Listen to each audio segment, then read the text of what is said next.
Like the first thing I've learned is mak kau hijau, you know, which literally translates to your mother is green.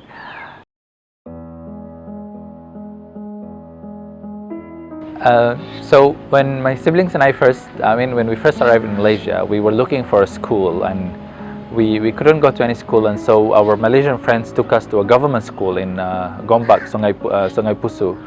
And in that school, it's a government school.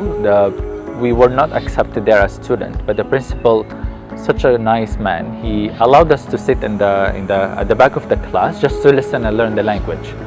And so we did that. And so my siblings and I, we bought uniforms, and we would go to school every day with zero English, zero Malay, only Arabic.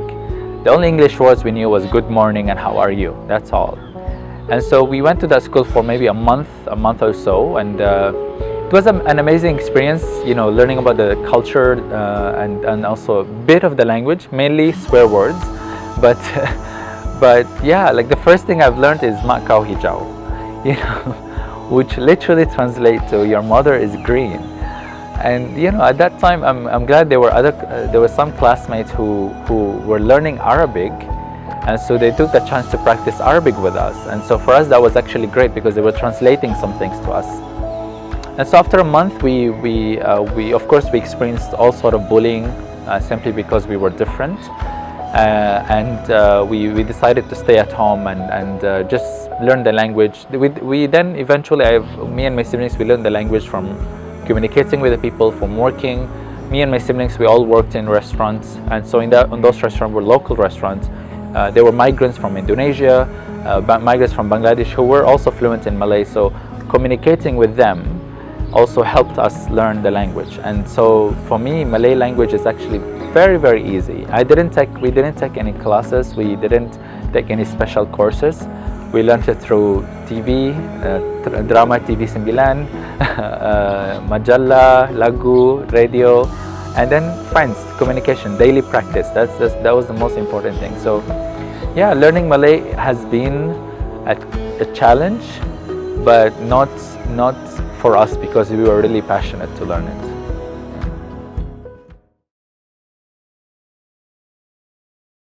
When I was working in a restaurant in 2014, I was arrested and detained by the immigration authorities because apparently refugees are not allowed to work legally in Malaysia. And so I was arrested and I was charged under immigration offense. Other things that we couldn't have access to is, of course, the legal right to work.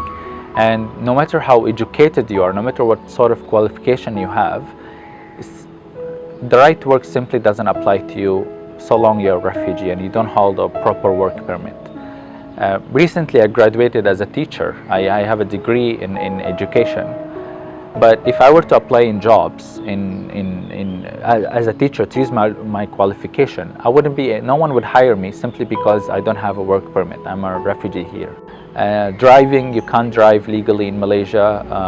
The access to healthcare, it's very, very expensive. Even though there's 50% discount if you're a refugee at government hospitals, the bill remains very, very expensive for a lot of people who are not allowed. So if you're not allowed to work legally, and there's no financial support provided to you. You have to sweat and earn and pay bills on your own, which includes rent, food, and other expenses for your family.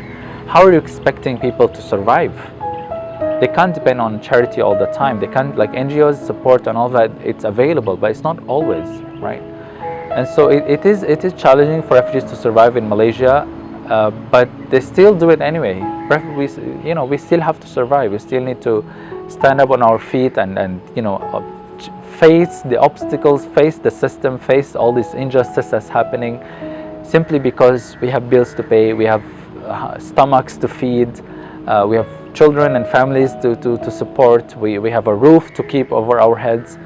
And so, despite the risk and the danger of us going out there and working illegally in the eyes of the system, we are willing to sacrifice that in order to survive.